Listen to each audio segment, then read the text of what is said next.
skip steps in Workato when you're testing and troubleshooting your recipes.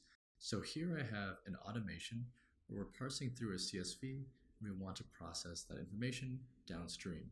However, I want to test if this parse CSV step is correct, but I don't want to affect these downstream apps when I'm running this test. So instead of running this test on all these applications or creating a duplicate recipe to test just those first two steps, what I can do is right-click on any step and select skip, and that will skip that step when the recipe runs. Or I can highlight a group of steps, right-click and select skip, and now all of these steps 3 through 5, will be skipped when I test this recipe. So now if I save the recipe and click test, and I drag a file into our appropriate Google Drive folder from the trigger step, go back into Workato, we can see that only steps 1 and 2 were processed because the other steps were skipped in this recipe.